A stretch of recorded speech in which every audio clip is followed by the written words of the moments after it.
जय श्री कृष्णा। राधे राधे। नमस्कार दोस्तों, स्वागत है आप सभी का हमारे YouTube चैनल पर। आज आप सुनेंगे इस महीने में सुनी जाने वाली 5 देवी देवताओं की कथा, जिसे प्रेम पूर्वक श्रवण करने से सभी मनोकामना पूर्ण होती है। तो आइए श्रवण करें कथा को पूरा जरूर सुनिएगा। अगर अच्छी लगे तो आगे दूसरों को भी शेयर कीजिएगा। एक बुढ़िया माई थी।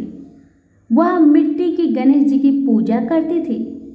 रोज बनाए रोज गल जाए। वह बुढ़िया माई रोज गणेश जी की मूर्ति मिट्टी से बनाती थी, लेकिन रोज पानी पड़ने के कारण गल जाया करती थी।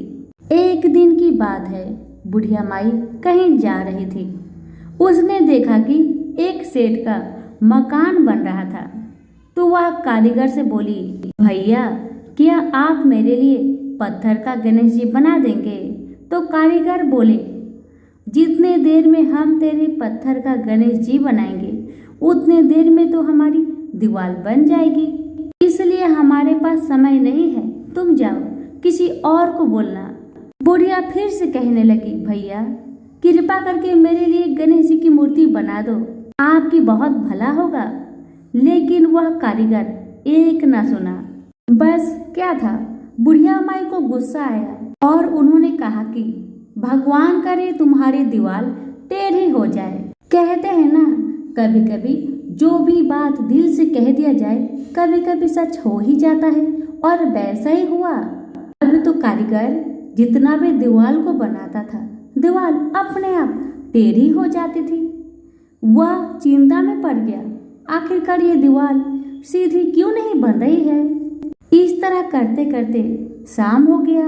अब शाम को सेठ अपने घर को आया। उसने कारीगर से कहा, अरे तुम आज कुछ काम ही नहीं किया। तो कारीगर कहने लगा, मैं तो सुबह से परेशान हूँ दीवार को बना बना कर, लेकिन ये दीवार हमेशा टेढ़ी बन जा रही है। बात यह है कि एक बुढ़िया यहाँ पर आई थी। उसने मुझसे कहा कि गणेश जी की मूर्ति बना दो, लेकिन मैंने कहा जब तक तुम्हारे लिए हम गणेश जी की मूर्ति बनाएंगे तब तक हम ये दीवार को ही खड़ी कर लेंगे। बस मैंने उसके लिए गणेश जी बनाने से इनकार कर दिया, तो उसने गुस्से से कहा कि भगवान करे तुम्हारी दीवार टेढ़ी हो जाए। बस तब से अब तक मैंने इतने बार दीवार बनाए, लेकिन दीवार हमेशा टेढ़ी ही बनती जा रही है। कारीगर की बातें सुन सेठ ने बुढ़िया माई को बुलवाया और सेठ ने कहा, हे बूढ़ी अम्मा, हम तेरे लिए सोने का गणेश जी गढ़ देंगे, बस हमारी दीवार सीधी हो जाए। बुढ़िया माई ने गणेश जी से प्रार्थना की। गणेश जी की कृपा से सेठ का दीवार सीधी हो गई और सेठ जी ने खुशी खुशी मन से सोने की गणेश जी बनवाकर बुढ़िया माई को दे दिया। अब तो बुढ़िया माई हर दिन प्रेम पूर्वक गणेश जी का पूजन करने लगी। तो सभी प्रेम से बोलिए, गणेश भगवान की जय। किसी गांव में एक निर्धन ब्राह्मण अपने पत्नी और पुत्र के साथ रहता था। ब्राह्मण को जो उस गांव से भिक्षा मिलती थी, उसी से वह अपने परिवार का भरण पोषण करता था। एक दिन ब्राह्मणी अपने पति से बोली, मुझे अपनी कोई चिंता नहीं है स्वामी, मैं आपके साथ भूखी प्यासी रहकर भी अपना जीवन व्यतीत कर सकती हूँ, लेकिन मुझे अपने बेटे की भूख प्यास नहीं देखी जाती। ब्राह्मण बोला, मैं तुम्हारी भावनाओं को समझता हूँ प्रिय, लेकिन भाग्य का लेख को विधाता भी नहीं बदल सकता। हमारे भाग्य में निर्धन रहना ही लिखा है। ब्राह्मणी बोली, भाग्य के भरोसे बैठा रहना मूर्खता के सिवा कुछ नहीं है। अगर इंसान कोशिश करे तो वह कर्म करके अपने भाग्य को बदल सकता है। आप कहीं परदेश में जाइए, मुझे विश्वास है कि आप वहाँ अच्छी आय करेंगे और हमारा भाग्य बदल जाएगा। ब्राह्मण बोला, तुम्हारी बात तर्क संगत है प्रिय, मगर मुझे भिक्षा मांगने और पंडिताइन के सिवा कोई काम नहीं आता। ब्राह्मणी बोली, हमारे गांव में आपकी पंडिताई की कोई कद्र नहीं है। किसी दूसरे या नगर में आपकी पंडिताई चल निकले तो हमारे बुरे दिन फिर जाएंगे। अपनी पत्नी की सलाह मानकर ब्राह्मण दूसरे नगर में पहुंच गया। उसका दुर्भाग्य उस पर घात लगाए बैठा था। नगर में उसे कोई टके सेर पूछने वाला भी नहीं था। हालातों को देखते हुए वह सोचने लगा कि इस नगर से उसका गांव ही अच्छा है। नगरवासी तो पूरे नास्तिक है, उसे भिक्षा तक भी देने को तैयार नहीं है। यह सोचकर वह थक हार कर अपने गांव लौट आया। एक दिन वह भिक्षा मांगकर लौट रहा था, तभी उधर से भगवान शिव और माता पार्वती साथ गुजर रहे थे। उस निर्धन ब्राह्मण की हालत देखकर माता पार्वती ने ब्राह्मण की तरफ संकेत करते हुए कहा, भगवान आप उस ब्राह्मण को देख रहे हैं? भगवान बोले, हाँ, वह बहुत निर्धन है और दुखी भी है। पार्वती बोली, आप उसके दुख का निवारण करें नाथ। एक तो ब्राह्मण, दूसरे दरिद्र, मुझसे उसका दुख देखा नहीं जाता। भगवान शिव बोले, यह मृत्यु लोक है प्रिय, यहाँ हर प्राणी किसी न किसी दुख से त्रस्त है। सब अपने अपने कर्मों का फल भोग रहे हैं, तुम किस किस का दुख दूर कराओगी? पार्वती बोली, आपको उस निर्धन ब्राह्मण को धनवान बनाना होगा स्वामी। भगवान शिव बोले, वह भाग्यहीन है पार्वती, उसके भाग्य में फटे पुराने कपड़े और रूखा सूखा भोजन ही लिखा है। मगर पार्वती अपनी जिद पर अड़ी रही। अंत में हार कर शिव को पार्वती की बात माननी पड़ी। उन्होंने उस रास्ते में, जिस रास्ते से ब्राह्मण जा रहा था, सोने की एक ईंट डाल दी।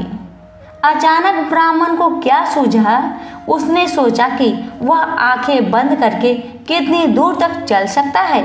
यह सोचकर वह अपनी आंखें बंद करके चलने लगा और सोने की ईंट के बिल्कुल समीप से होकर आगे गुजर गया। काफी दूर आगे जाने के बाद ही उसने अपनी आंखें खोली। यह देख भगवान शिव मुस्कुराते हुए बोले, हमने तुमसे कहा था ना प्रिय कि वह ब्राह्मण भाग्यहीन है। भाग्यहीन मनुष्य कभी धन प्राप्त नहीं कर सकता। और फिर भगवान शिव पार्वती के साथ कैलाश पर्वत लौट गए। लेकिन वहां पहुंचने के बाद पार्वती जी उस निर्धन ब्राह्मण के बारे में सोचने लगी। वह किसी न किसी तरह उस ब्राह्मण को देखना चाहती थी। पार्वती को उदास देखकर भगवान शिव ने पूछा, क्या बात है प्रिय, इतना उदास क्यों हो? पार्वती ने भगवान शिव से निवेदन किया, स्वामी उस निर्धन ब्राह्मण का परिवार 3 सदस्य का है, उनमें आप किसी एक को धनवान बना दीजिए। ब्राह्मण परिवार की दरिद्रता मिट जाएगी। आप उन तीनों को एक एक वर दे। मुझे उम्मीद है कि वे तीनों आपसे दौलत का वर ही मांगेंगे। इस तरह वे धनवान बन जाएंगे। भगवान शिव बोले, ठीक है प्रिय, जैसा तुम चाहोगी वैसा ही होगा। और फिर कुछ दिनों बाद भगवान शिव पार्वती के साथ ब्राह्मण के घर पहुंचे।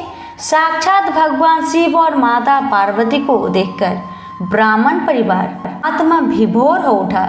उन्होंने भगवान शिव और पार्वती के चरण स्पर्श किए।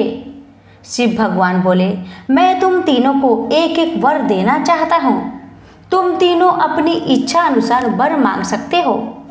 ब्राह्मणी उतावली होते हुए बोली, पहले मुझे वर दीजिए प्रभु। भगवान शिव ने कहा, मांगो, क्या चाहती हो? काफी सोचने समझने के बाद ब्राह्मणी बोली, भगवान मुझे दुनिया की सबसे अधिक खूबसूरत और जवान औरत बना दीजिए। मरते दम तक मेरी जवानी और सुंदरता कायम रहे। भगवान शिव ने मुस्कुराकर कहा, तथास्तु। अगले ही पल बूढ़ी ब्राह्मण एक जवान और खूबसूरत युवती के रूप में बदल गई। उसी समय उनके घर के सामने से एक गांव के जमींदार का पुत्र गुजर रहा था, जो घोड़े पर सवार था। उसने खूबसूरत ब्राह्मणी को देखा तो उस पर मुग्ध हो उठा। वह इस खूबसूरत ब्राह्मणी से शादी करेगा। यह सोचकर उसने उसे अपने घोड़े पर बैठाया और घोड़ा अपनी हवेली की तरफ ले दौड़ा।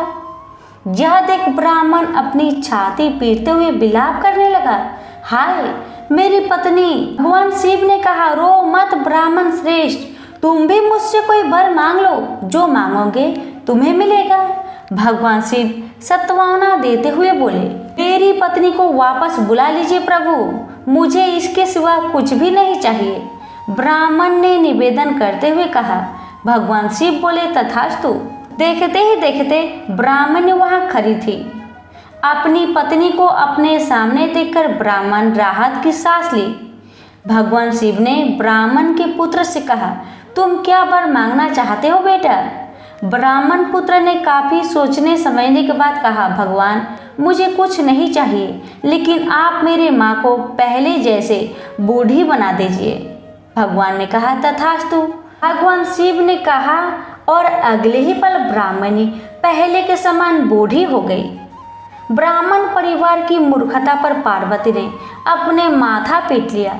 सोचने लगी कि तीनों ही वास्तव में ही भाग्यहीन हैं। विधि ने उनके भाग्य में जो लिख दिया है उसे देवी देवता भी नहीं बदल सकते। प्रेम से बोलिए उमापति शंकर भगवान की जय। प्राचीन काल में नंदी नामक वैश्य अपनी नगरी के एक धनी मानी और प्रतिष्ठित पुरुष थे। वे बड़े सदाचारी और वर्णाश्रमोचित धर्म का दृढ़ता से पालन करते थे। प्रतिदिन श्रद्धा भक्ति पूर्वक भगवान शंकर की पूजा करने का तो उन्होंने नियम ही ले रखा था। जिस मंदिर में नंदी वैश्य पूजा करते थे वह बस्ती से कुछ दूर जंगल में था। एक दिन की बात है कि कोई की रात शिकार खेलता हुआ उधर से निकला। वह प्राणियों की हिंसा करता था। उसकी बुद्धि जट प्राय थी। उसमें विवेक का लेश भी नहीं था। दोपहर का समय था। वह भूख प्यास से व्याकुल हो रहा था। मंदिर के पास आकर वहां के सरोवर में उसने स्नान किया और जलपान करके अपनी प्यास बुझाई। जब वह वहां से लौटने लगा तब उसकी दृष्टि मंदिर पर पड़ी और उसके मन में यह इच्छा हुई कि मंदिर में चलकर भगवान का दर्शन कर लूं। उसने मंदिर में जाकर भगवान शिव का दर्शन किया और अपनी बुद्धि के अनुसार उनकी पूजा की। उसने कैसी पूजा की होगी इसका अनुमान सहज ही लग सकता है। न उसके पास पूजा की सामग्री थी और न वह उसे जानता ही था कि इस सामग्री का उपयोग किस विधि से किया जाता है। यह जानने की भी उसे आवश्यकता नहीं प्रतीत हुई कि उसने देखा कि लोगों ने स्नान कराकर बेलपत्र आदि चढ़ाए हैं। उसने एक हाथ से बेलपत्र तोड़ा, दूसरे हाथ में मांस पहले से ही था। गंडूस जल से स्नान कराकर उसने बेलपत्र और मांस चढ़ा दिया। भील मांस भोजी था। उसको इस बात का पता नहीं था कि देवता को मांस नहीं चढ़ाना चाहिए। यही काम यदि कोई जानबूझकर करे तो वह दोष का भागी होता है, परंतु उसने तो भाव से अपनी शक्ति और ज्ञान के अनुसार पूजा की थी। बड़ा आनंद आया उसे। प्रेम मुक्त होकर वह शिवलिंग के सम्मुख साष्टांग दंडवत करने लगा। उसने दृढ़ता से यह निश्चय किया कि आज से मैं प्रतिदिन भगवान शिव का पूजा करूंगा। उसका यह निश्चय अविचल था क्योंकि यह उसके गंभीर अंतःस्थल की प्रेरणा थी। दूसरे दिन प्रातःकाल नंदी वैश्य पूजा करने आए। मंदिर की स्थिति देखकर वे अवाक रह गए। कल की पूजा इधर उधर बिखरी पड़ी थी। मांस के टुकड़े भी इधर उधर पड़े थे। उन्होंने सोचा, यह क्या हुआ? मेरी पूजा में ही कोई त्रुटि हुई होगी जिसका यह फल है। इस प्रकार मंदिर को भ्रष्ट करने वाला विघ्न तो कभी नहीं हुआ था। अवश्य ही मेरा दुर्भाग्य है। यही सब सोचते हुए उसने मंदिर की सफाई किया और पुनः स्नान आदि करके भगवान की पूजन की। घर लौटकर उन्होंने पुरोहित से सारा समाचार कह सुनाया और बड़ी चिंता प्रकट हुई। पुरोहित को क्या पता था कि इस काम में भी किसी की भक्ति भाव से हो सकता है। उन्होंने कहा, अवश्य ही यह किसी मूर्ख का काम है, नहीं तो रत्नों को इधर उधर बिखेर कर भला कोई मंदिर को अपवित्र एवं भ्रष्ट क्यों करता। चलो कल हम भी तुम्हारे साथ चलेंगे और देखेंगे कि कौन दुष्ट ऐसा काम करता है। अगले दिन प्रातः काल नंदी वैश्य अपने पुरोहित के साथ लेकर शिव मंदिर पहुंच गए। देखा वही हालत आज भी थी जो कल थी। वहां मार्जन आदि करके नंदी ने शिव जी की पूजा, पचोपचार पूजा की और रुद्राभिषेक किया। ब्राह्मण स्तुति पाठ करने लगे। वेद मंत्रों की ध्वनि से वह जंगल गूंज उठा। सबकी आंखें लगी हुई थी कि देखो मंदिर को भ्रष्ट करने वाला कब किधर से आता है। दोपहर के समय की रात आया। उसकी आकृति बड़ी भयंकर थी। हाथों में धनुष बांध लिए। भगवान शिव की कुछ ऐसी ही लीला थी कि किरात को देखकर सब के सब डर गए और एक कोने में जा छिपे। उनके देखते देखते किरात ने उनकी की हुई पूजा नष्ट भ्रष्ट कर दी। एक गडूस जल से स्नान कराकर बेलपत्र और मांस चढ़ाया। जब वह साष्टांग प्रणाम करके चला गया तब नंदी वैश्य और ब्राह्मणों की जी में जी आया और सब बस्ती में लौट आए। नंदी को व्यवस्था मिली कि उस लिंग मूर्ति को ही अपने घर ले जाना चाहिए। व्यवस्था के अनुसार शिवलिंग वहां से उखाड़ लाया गया और नंदी वैश्य के घर विधि पूर्वक उसकी प्रतिष्ठा की गई। उनके घर सोने और मणि रत्नों की कमी तो थी ही नहीं। संकोच छोड़कर उनका उपयोग किया। प्रतिदिन नियम अनुसार किरात अपने समय पर भगवान शंकर की पूजा करने आया, परंतु मूर्ति को ना पाकर सोचने लगा, यह क्या, भगवान तो आज है ही नहीं। मंदिर का एक एक कोना छान डाला। एक एक छिद्र को उसने ध्यानपूर्वक देखा, परंतु सब व्यर्थ है। उसके भगवान उसे नहीं मिले। किरात की दृष्टि में वह मूर्ति नहीं थी, स्वयं भगवान थे। अपने प्राण के लिए वह भगवान की पूजा नहीं करता था, किंतु उसने अपने प्राणों को उन पर निछावर कर रखा था। अपने जीवन सर्वस्त्र प्रभु को न पाकर वह बिहाल हो गया और बड़े आर्त स्वर में पुकारने लगा, महादेव, मुझे छोड़कर तुम कहाँ चले गए? प्रभु, अब एक क्षण का विलंब सहन नहीं होता मेरे से। मेरे प्राण तड़प रहे हैं। यदि तुम्हारे दर्शन नहीं होंगे तो मैं जीकर क्या करूँगा? यह कहकर किरात ने अपने हाथ से अपने शरीर का सारा मांस काटकर उस स्थान पर रखा जहाँ पहले शिवलिंग था, क्योंकि अब उसने प्राण त्याग का निश्चय कर लिया था। किरात की तमन्नता देखकर शिव ने अपनी समाधि भंग की। वे उसके चर्म चक्षुओं के सामने प्रकट हो गए और बोले, महाप्राज्ञ वीर, मैं तुम्हारे भक्ति भाव प्रेम का ऋणी हूँ। तुम्हारे जो बड़े से बड़े अभिलाषा हो वह मुझसे कहो, मैं तुम्हारे लिए सब कुछ कर सकता हूँ। भगवान की वाणी और संकल्प ने किरात को बाहर देखने के लिए विवश किया, परंतु जब उसने जाना कि मैं तो भीतर देख रहा था, वही बाहर भी है, तब तो उसकी प्रेम भक्ति पराकाष्ठा को पहुंच गई और वह सर्वाग्र से नमस्कार करता हुआ श्री भगवान के चरणों में लौट गया। भगवान के प्रेम पूर्वक उठाने पर और प्रेरणा करने पर उसने प्रार्थना की, भगवान, मैं तुम्हारा दास हूँ, तुम मेरे स्वामी हो। मेरा यह भाव सर्वदा बना रहे और मुझे चाहे जितनी बार जन्म लेना पड़े तुम्हारी सेवा में संलग्न रहूं।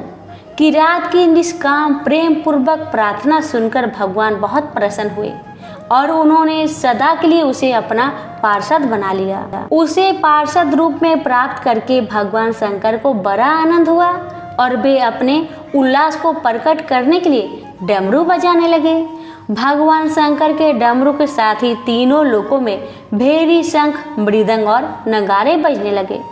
सर्वत्र जय जय की ध्वनि होने लगी। शिव भक्तों की चित्त में आनंद की बाढ़ आ गई। वह आनंद कोलाहल तत्क्षण नंदी वैश्य के घर पहुंच गया। उन्हें बड़ा आश्चर्य हुआ और वे अविलंब वहां पहुंचे। किरात के भक्ति भाव और भगवत प्रसाद को देखकर उनका हृदय गदगद हो गया और जो कुछ ज्ञान अज्ञान रूप मल था उनके चित्त की भगवान धन आदि से प्राप्त हो सकते हैं, वह सब कुछ धुल गया। वे मुग्ध होकर किरात की स्तुति करने लगे। हे तपस्वी, तुम भगवान के परम भक्त हो। तुम्हारी भक्ति से ही प्रसन्न होकर भगवान यहाँ प्रकट हुए हैं। मैं तुम्हारी शरण में हूँ। अब तुम ही मुझे भगवान के चरणों में अर्पित करो। नंदी की बात से किरात को बड़ी प्रसन्नता हुई। उसने तत्क्षण नंदी का हाथ पकड़कर भगवान के चरणों में उपस्थित किया। उस समय भोले बाबा सचमुच भोले बन गए। उन्होंने किरात से पूछा, ये कौन सज्जन है? मेरी गनों में इन्हें लाने की क्या आवश्यकता थी? किरात ने कहा, प्रभु, ये आपके सेवक है। प्रतिदिन रत्न माणिक्य से आपकी पूजा करते थे। आप इनको पहचानिए और स्वीकार कीजिए। शिव ने हंसते हुए कहा, मुझे तो इनकी बहुत कम याद पड़ती है। तुम तो मेरे प्रेमी हो, सखा हो, परंतु ये कौन है? देखो भाई, जो निष्काम है, निष्कपट है और हृदय से मेरा स्मरण करते हैं, वे ही मुझे प्यारे हैं और मैं उन्हीं को पहचानता हूँ। किरात ने प्रार्थना की, भगवान, मैं आपका भक्त हूँ और यह मेरा प्रेमी है। आपने मुझे स्वीकार किया और मैंने इसे। हम दोनों ही आपके पार्षद हैं। अब तो भगवान शिव को बोलने के लिए कोई स्थान ही नहीं था। भक्त की स्वीकृति भगवान की स्वीकृति से बढ़कर होती है। किरात के मुख से यह बात निकलते ही सारे संसार में फैल गई। लोग सत सत मुख से प्रशंसा करने लगे कि किरात ने नंदी वैश्य का उद्धार कर दिया। उसी समय बहुत से ज्योतिर्मय विमान वहां आ गए। भगवान शंकर का रुपया प्राप्त करके दोनों भक्त उनके साथ कैलाश गए और मां पार्वती के द्वारा उत्कृत होकर वहीं निवास करने लगे। ये ही दोनों भक्त भगवान शंकर के गणों में नंदी और महाकाल के नाम से प्रसिद्ध हुए। इस प्रकार नंदी की भक्ति के द्वारा किरात की भक्ति को उत्तेजित करके और किरात की भक्ति के द्वारा नंदी की भक्ति को पूर्ण करके आशुतोष भगवान शिव ने दोनों को स्वरूप दान कर लिया और कृत्य बनाया। तो सभी प्रेम से बोलिए, उमापति शंकर भगवान की जय। कथा को लाइक शेयर जरूर करें। भगवान आपकी और हमारी सभी की मनोकामना को पूर्ण करें। धन्यवाद। अटपट नगरी का एक गरीब ब्राह्मण लकड़ियों और घास के लिए हर रोज जंगल में जाया करता था। एक दिन उसने वहां वन देवियों को सूरज भगवान की पूजा करते हुए देखा। सूर्य नारायण के आह्वान का उनका अनुष्ठान अनूठा था। ब्राह्मण ने साहस जुटाकर उनसे पूछा कि ये क्या कर रहे हैं आप लोग? तब उन्होंने उत्तर दिया, यह सूर्य नारायण का अनुष्ठान है। ब्राह्मण ने कहा, मुझे भी इसकी विधि बताइए। तब वन देवियों ने कहा, नहीं, यह बहुत शक्तिशाली अनुष्ठान है। यदि हम तुम्हें सिखा देंगे तो संभवतः तुम अहंकारी हो जाओगे और इसे विधि पूर्वक न करोगे। ब्राह्मण ने वचन दिया, नहीं नहीं, मैं ऐसा बिल्कुल नहीं करूंगा। मैं विनम्रता पूर्वक संपूर्ण विधि का भली भांति पालन करूंगा। तब वन देवियों ने कहा, उसे अनुष्ठान की विधि समझाई कि रविवार को चंदन सार से सूर्य नारायण का चित्र बनाकर उसे पुष्प और फल अर्पित करे। उसके बाद 6 महीने तक हर रविवार को वह ऐसा ही करे। फिर उसके अगले 6 महीने गरीबों को दान करे। ब्राह्मण घर गया और रविवार से अनुष्ठान प्रारंभ कर दिया। उसके अनुष्ठान से सूरज भगवान बहुत प्रसन्न हुए। धन धान्य से ब्राह्मण का घर भर गया। उसे बहुत प्रसिद्धि प्राप्त हुई। एक दिन रानी ने उसे बुलवाया। राजमहल में जाते समय भय से उसकी टांगे कांप रही थी। रानी ने उसे बैठने को आसन दिया और सहृदयता से कहने लगी, डरने की कोई बात नहीं है। हमने आपको इसलिए बुलाया है कि हम चाहते हैं आप अपनी बेटियां हमें दे दे। ब्राह्मण सिसकते हुए कहा, मेरी बेटियां बहुत तंगी में बड़ी हुई है। राजवंश में उनके साथ चाकरों के समान आप व्यवहार करेंगी। रानी ने उसे आश्वस्त किया कि नहीं नहीं, ऐसी बात नहीं है, आप चिंता ना करें, उनके साथ राजसी व्यवहार किया जाएगा। एक का राजा से विवाह होगा और दूसरी का मंत्री से होगा। ब्राह्मण ने खुशी खुशी रानी का प्रस्ताव स्वीकार कर लिया। शीघ्र ही विवाह हो गए और ब्राह्मण की बिटिया ससुराल चली गई। पूरे 12 बरस ब्राह्मण उनसे मिलने नहीं आया। वह अपने काम और काज में और अनुष्ठान में व्यस्त रहता था। अंततः 12 बरस बाद उसने बेटियों से मिलने की सोची। पहले वह बड़ी बेटी के पास गया। बड़ी बेटी राजा से ब्याही थी। बेटी ने पिता को रत्नजड़ित चौकी पर बिठाया, सुगंधित जल से उनके हाथ पैर धुलवाए और मिठाई परोसी। ब्राह्मण ने कहा, जलपान से पहले तुम मेरी कथा सुनोगी?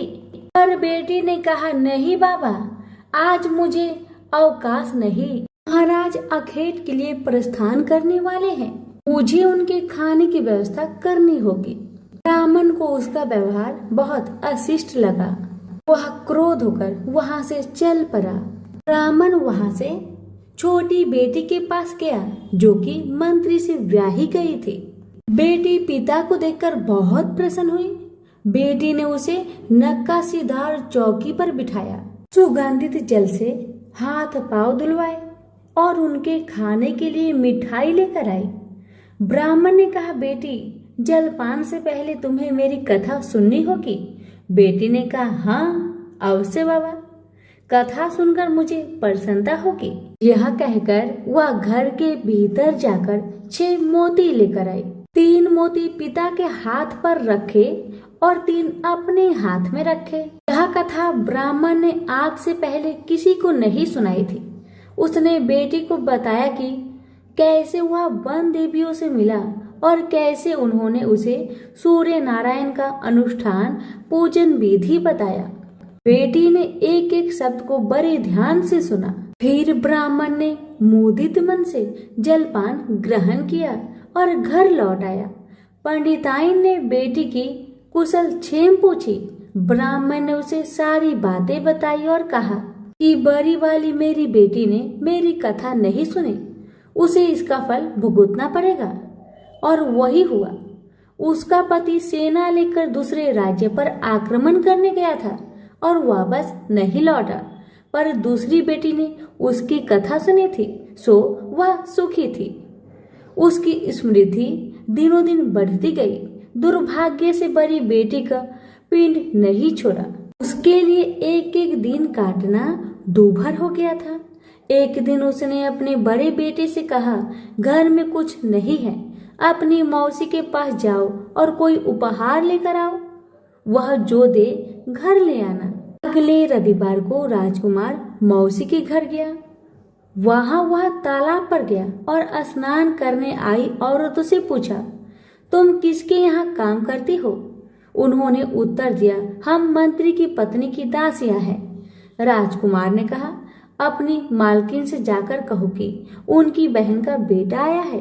ये भी कह देना कि उसके कपड़े फटे हुए हैं, इसलिए वो उसे पिछले दरवाजे से महल के भीतर आने दे। दासियां उसे पिछले दरवाजे से भीतर ले गई। मौसी ने उसके नहाने के लिए सुवासित जल रखवाया, पहनने को नए कपड़े दिए और राजसी भोज करवाया। फिर उसने बेटे को मोहरों से भरा हुआ कद्दू दिया। वह चलने लगा तो मौसी ने कहा, इसे संभाल कर ले जाना, कहीं खोना मत। पर रास्ते में सूर्य भगवान ने माली के भेष धारण करके मोहर से भरा हुआ कद्दू चुरा लिया। वह घर पहुंचा तो माँ ने उससे पूछा कि मौसी ने तुम्हें क्या दिया? राजकुमार ने खाली हाथ दिखाते हुए कहा, जो भाग्य ने दिया वह कर्म ने छीन लिया। मौसी ने जो दिया वह रास्ते में खो गया। अगले रविवार को रानी ने दूसरे बेटे को भेजा। वह भी शहर के तालाब पर गया और नहाने धोने आई औरतों से पूछा, तुम कहाँ काम करती हो? औरतों ने कहा, हम मंत्री की पत्नी की दासियां हैं। अपनी मालकिन से कहो कि उसकी बहन का बेटा आया है। और उसे भी पिछले दरवाजे से भीतर ले जाया गया। नहाने और नए कपड़े पहनने के बाद राजकुमार ने भोजन किया।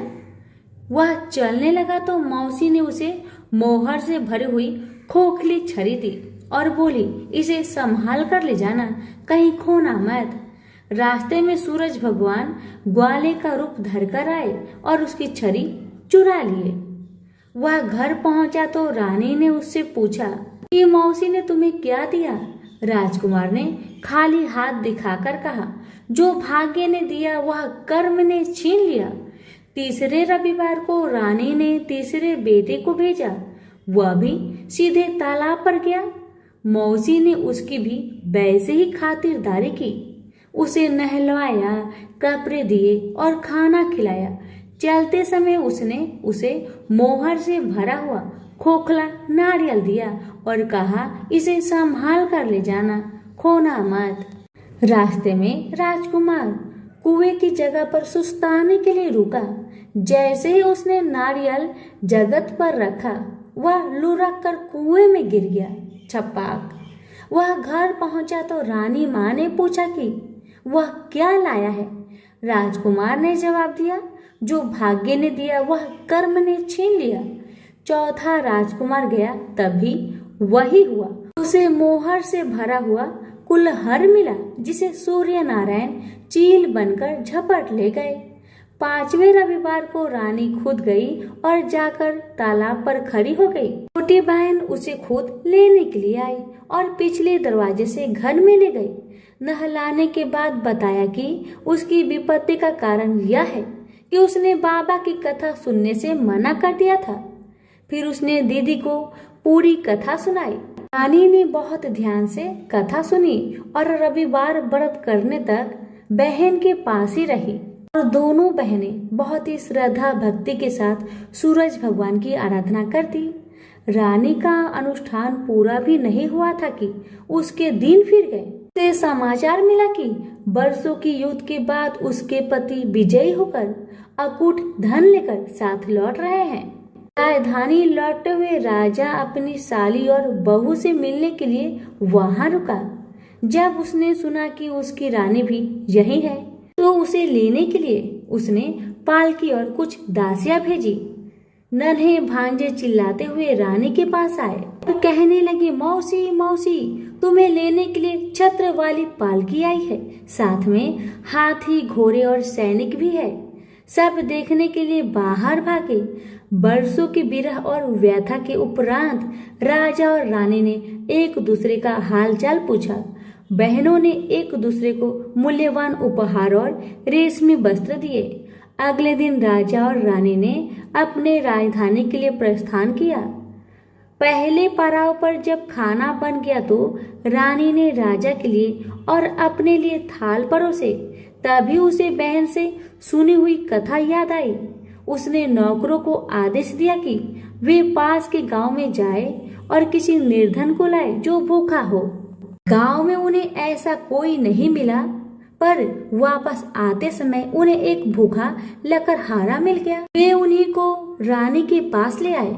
रानी ने 6 मोती निकाले, 3 लकड़हारे को दिए और 3 अपने हाथ में रखे। फिर रानी ने उसे अपने पिता और वन देवियों की कथा सुनाई। लकड़हारे का रोम रोम कान बन गया। कथा सुनते ही उसके गड्ढर की सारी लकड़ियां सोने की हो गई। उसने शपथ ली कि वह पूर्ण विधि विधान से सूर्य नारायण का अनुष्ठान करेगा, बिल्कुल वैसे ही जैसे वन देवियों ने ब्राह्मण को सिखाया था। अगले दिन राजा रानी ने दल बल के साथ फिर पड़ाव डाला। खाना बन गया तो रानी ने राजा के लिए और अपने लिए खाना परोसकर सेवकों को किसी निर्धन और भूखे को लाने का आदेश दिया। आज वे एक किसान को लाए जिसकी फसल मुरझा गई थी और कुआं सूख गया था। रानी ने 6 मोती निकाले, 3 किसान को दिए और 3 अपने हाथ में रखे। फिर उसने उसे अपने पिता और वन देवियों की कथा सुनाई। कथा संपूर्ण होने से पहले ही उसकी फसल फिर से हरी भरी हो गई और सूखे कुएं में पानी भर आया। वापस जाते समय उल्सित किसान ने शपथ ली कि वह संपूर्ण विधि विधान के साथ सूर्य नारायण का अनुष्ठान करेगा, जैसा कि वन देवियों ने ब्राह्मण को सिखाया था। तीसरे पड़ाव पर रानी ने एक बुढ़िया को सूरज भगवान की कथा सुनाई। बुढ़िया का बेटा जंगल में खो गया था, दूसरा तालाब में डूब गया था और तीसरा सांप काटने पर मर गया था। रानी की कथा सुनते ही प्रिया के तीनों बेटे एक एक करके पड़ाव पर आ गए। प्रिया खुशी के आंसू बहाते हुए वहां से गई। उसने प्रण किया कि वह सूरज भगवान की उसी विधि से आराधना करेगी जो वन देवियों ने ब्राह्मण को सिखाया था। चौथे पड़ाव पर रानी के चाकर एक हाथ पांव विहीन आदमी को लाए। उसकी आंखें इतनी कमजोर थी कि उसे मुश्किल से ही कुछ दिखता था। यहाँ तक कि उसका कोई नाम भी नहीं था। लोग उसे लोथ कहते थे। चाकरों ने उसे जब देखा तब वह मुंह के बल पड़ा था। वे उसे उठाकर पड़ाव पर ले आए। रानी ने उसे नहलवाया और नए कपड़े पहनने को दिए। फिर उसने 6 मोती निकाले, 3 लोथ के पेट पर रखे और 3 अपने हाथ में रखे। फिर उसने उसे अपने पिता और वन देवियों की कथा सुनाई। अपाहिज आदमी ने पूरा श्रद्धा से कथा को सुना।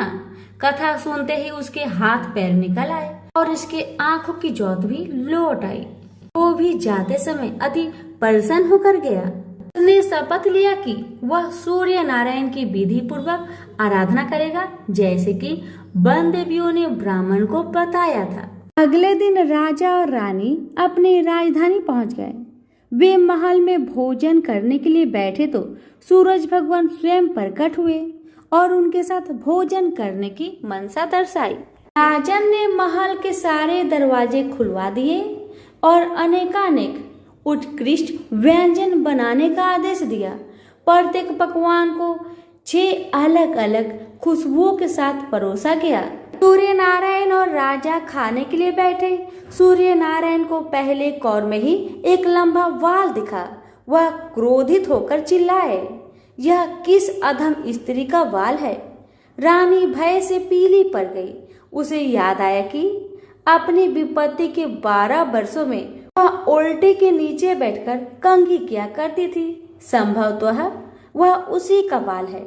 वह सूरज भगवान के पैरों में गिर पड़ी, पर सूरज भगवान ने उसे माफ नहीं किया। अंततः रानी ने मोटी मोटी कंबल ओढ़ी, उल्टी में से एक एक लकड़ी निकाली और उस लकड़ी और बाल को शहर के बाहर ले जाकर अपने बाएं कंधे के ऊपर से फेंका।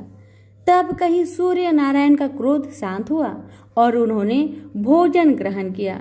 ब्राह्मण, राजा, रानी, उनके बच्चे, मंत्री की पत्नी, लकड़हारा, किसान, बुढ़िया और वह आदमी जिसे लोथ कहा जाता था, सभी को सूर्य नारायण की अनुकंपा से लंबी आयु मिली। जब तक वो जिए सुख से जिए। तो सभी प्रेम से बोलिए सूर्य नारायण की जय। कथा अच्छी लगे तो दूसरों को शेयर करना ना भूले। धन्यवाद। एक समय की बात है, काशी निवासी धनंजय की पत्नी का नाम सुलक्षणा था।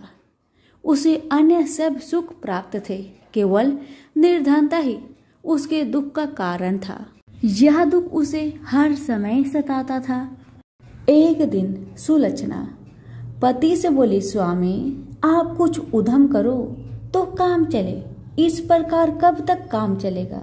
सुलक्षणा की बात धनंजय के मन में बैठ गया और वह उसी दिन विश्वनाथ शंकर जी को प्रसन्न करने के लिए बैठ गया और कहने लगा, हे देवाधिदेव विश्वेश्वर, मुझे पूजा पाठ कुछ नहीं आता, केवल आपके भरोसे बैठा हूँ। इतनी विनती करके वह 2-3 दिन भूखा प्यासा बैठा रहा। यह देखकर भगवान शंकर ने उसके कान में अन्नपूर्णा अन्नपूर्णा अन्नपूर्णा इस प्रकार 3 बार कहा। यह कौन क्या कह गया? इसी सोच में धनंजय पड़ गया कि मंदिर से आते जाते ब्राह्मण को देखकर पूछने लगा, पंडित जी अन्नपूर्णा कौन है? ब्राह्मणों ने कहा, तू अन्न छोड़कर बैठा है, सो तुझे अन्न की ही बात सूझती है, जा घर जाकर अन्न ग्रहण कर। धनंजय घर गया, स्त्री से सारी बात कही। वह बोली, नाथ आप चिंता ना करें, स्वयं शंकर जी ने यह मंत्र आपको दिया है, वे स्वयं ही खुलासा करेंगे, आप फिर जाकर उनकी आराधना करें। धनंजय फिर जैसा का तैसा पूजा में बैठ गया। रात्रि में शंकर जी ने आज्ञा दी, कहा तू पूर्व दिशा में चला जा, वह अन्नपूर्णा का नाम जपता जाता और रास्ते में फल खाता, झरनों का पानी पीता जाता। इसी प्रकार कितने ही दिनों तक चलता गया।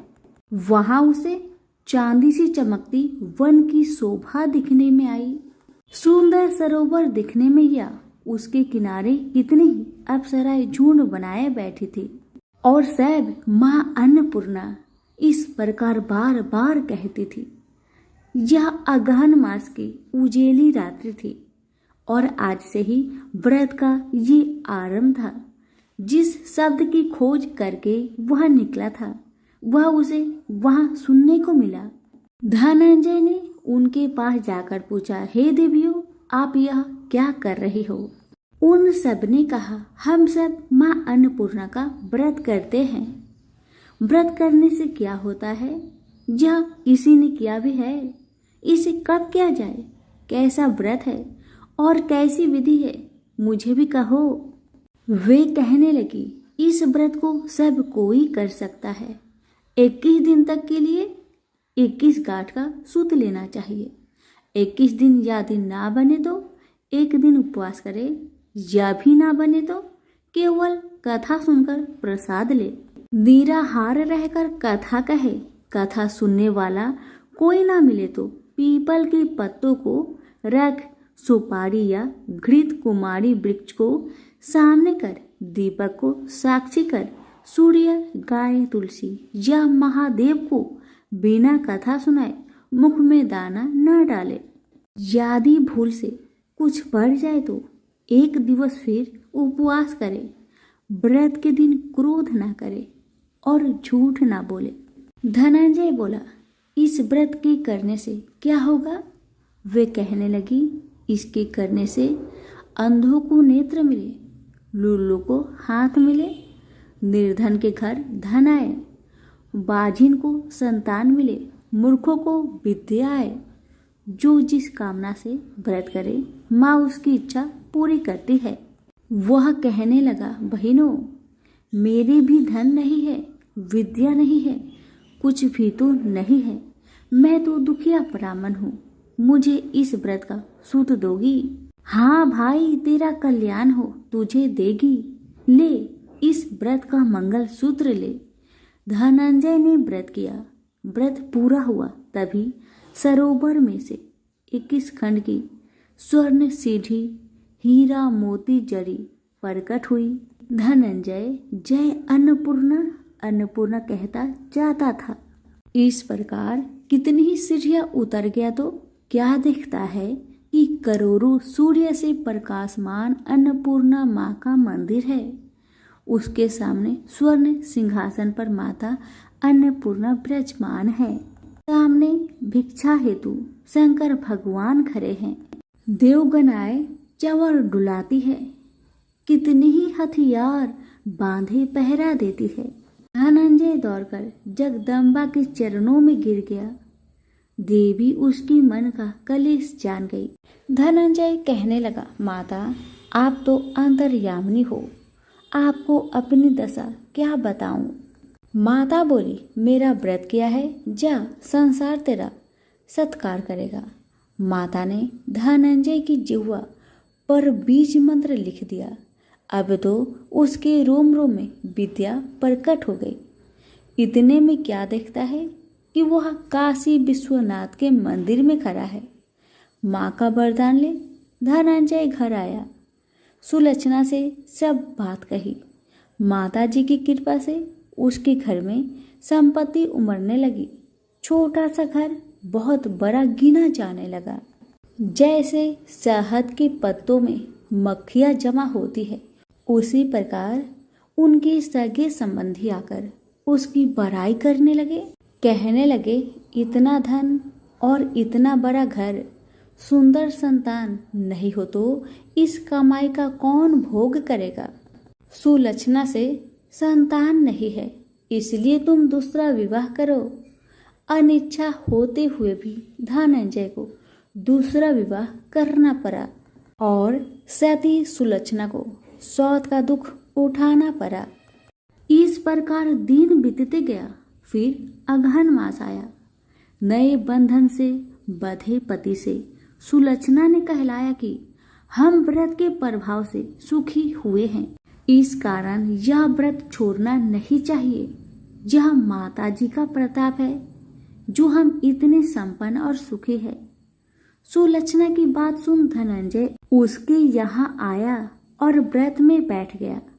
नई बहू को इस व्रत की खबर नहीं थी। वह धनंजय की आने की राह देख रही थी। दिन बीतते गए और व्रत पूर्ण होने में 3 दिवस बाकी थे कि नई बहू को खबर पड़ी। उसके मन में ईर्ष्या की ज्वाला दहक रही थी। सुलक्षणा के घर आ पहुंची और उसने वहां भगदड़ मचा दी। वह धनंजय को अपने साथ ले गई।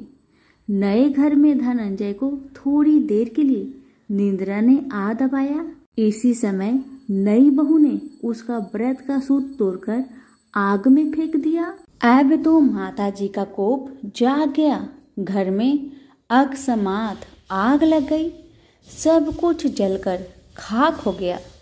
सुलक्षणा जान गई और पति को फिर अपने घर ले आई। नई बहू उठकर पिता के घर जा बैठी। पति को परमेश्वर मानने वाली सुलक्षणा बोली, नाथ घबराना नहीं, माताजी की कृपा अलौकिक है। पुत्र कुपुत्र हो जाता है और माता कुमाता नहीं होती। अब आप श्रद्धा और भक्ति से आराधना शुरू करो, वे जरूर हमारा कल्याण करेगी। धनंजय फिर माता के पीछे पड़ गया। फिर वही सरोवर सीढ़ी पर कट हुई। उसमें माँ अन्नपूर्णा कहकर वह उतर गया। वहां जा माता जी के चरणों में रुदन करने लगा। माता प्रसन्न हो बोली, यह मेरी स्वर्ण की मूर्ति ले, उसकी पूजा करना, तू फिर सुखी हो जाएगा। जा, तुझे मेरा आशीर्वाद है। तेरी स्त्री सुलक्षणा ने श्रद्धा से मेरा व्रत किया है, उसे मैंने पुत्र दिया है। धनंजय ने आंखें खोली तो खुद को काशी विश्वनाथ के मंदिर में खड़ा पाया। वहां से फिर उसी प्रकार घर को आया। इधर सुलक्षणा के दिन चढ़े और महीने पूरे होते ही पुत्र का जन्म हुआ। गांव में आश्चर्य की लहर दौड़ गई। मानता आने लगा। इस प्रकार उसी गांव के निसंतान सेठ के पुत्र होने पर उसने माता अन्नपूर्णा का मंदिर बनवा दिया।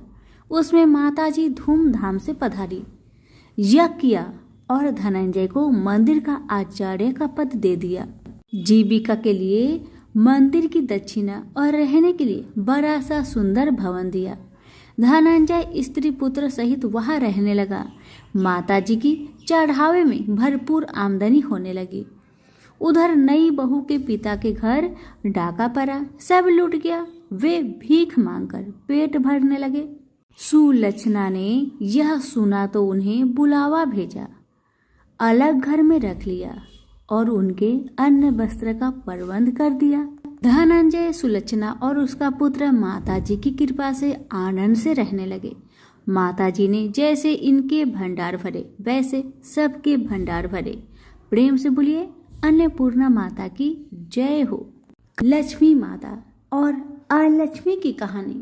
समुद्र मंथन के समय जब लक्ष्मी जी प्रकट हुई, कौस्तुभ मणि और लक्ष्मी जी विष्णु जी को मिले। जब विष्णु जी लक्ष्मी जी को अपनी पत्नी के रूप में स्वीकार करने लगे, तब लक्ष्मी जी ने कहा, मेरी एक बड़ी बहन और लक्ष्मी भी है। और सनातन धर्म में कहा गया है कि पहले बड़ी बहन का विवाह होने के बाद ही छोटी बहन का विवाह होता है। आप पहले मेरी बड़ी बहन और लक्ष्मी का विवाह संपन्न कराए। तब एक उद्धालक नामक तपस्वी से विष्णु जी ने और लक्ष्मी का विवाह कर दिया।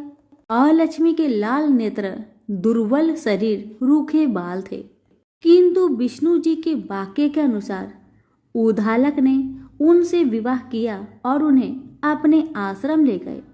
आश्रम में हवन सामग्री, वेद मंत्र, इन सब के होने के कारण लक्ष्मी को बहुत परेशानी हुई। उसने कहा, यह स्थान मेरे रहने योग्य नहीं है, जहाँ यज्ञदान आदि अतिथियों का सत्कार और पति पत्नी प्रेम से रहे, मैं वहाँ नहीं रह सकती। जहाँ दिन रात लड़ाई झगड़े हो, अतिथियों का सत्कार ना होता हो, मुझे ऐसा स्थान प्रिय है। तो उद्धालक और लक्ष्मी के साथ उनके लिए निवास स्थान ढूंढने के लिए निकले और उसको एक पीपल के वृक्ष के नीचे बैठा दिया। कहा कि जब तक मैं वापस ना लौटूं तब तक तुम यहीं पर रहना। जैसे ही कुछ समय बीत गया और लक्ष्मी वहीं बैठी रही, किंतु उद्धालक वापस नहीं आए। और लक्ष्मी ने विलाप करना शुरू किया और उसका विलाप सुनकर लक्ष्मी जी ने विष्णु जी से कहा कि मेरी बहन किसी परेशानी में है, उसके रुदन की आवाज आ रही है। तब विष्णु जी और लक्ष्मी के पास आए और विष्णु जी ने और लक्ष्मी को कहा कि पीपल का वृक्ष भी मेरा ही रूप है, तुम इसी वृक्ष पर निवास करो। अब जो तुम्हारी नित्य पूजा करेगा तुम उनकी सब मनोकामना को पूर्ण करो। तभी से लक्ष्मी का निवास स्थान पीपल के वृक्ष पर है। विष्णु जी का स्वरूप होने के कारण और लक्ष्मी जी की बड़ी बहन का निवास स्थल होने के कारण पीपल का वृक्ष हमारे लिए पूजनीय है। प्रेम से बोलिए लक्ष्मी नारायण की जय हो।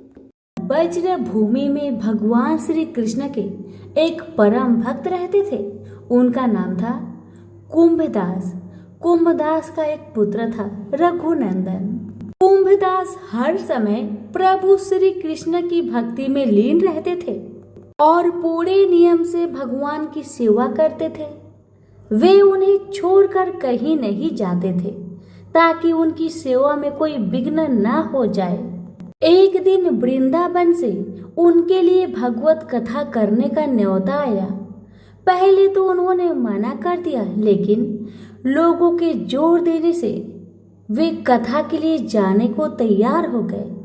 उन्होंने सोचा कि भगवान की सेवा की तैयारी करके वे रोजाना कथा करके वापस लौट आएंगे, जिससे भगवान का सेवा नियम भी नहीं टूटेगा। उन्होंने अपने पुत्र को समझा दिया कि वे भोग तैयार कर चुके हैं, तुम बस समय पर ठाकुर जी को भोग लगा देना। कुंभदास ने अपने पुत्र रघुनंदन को समझाया और वहां से प्रस्थान कर गए।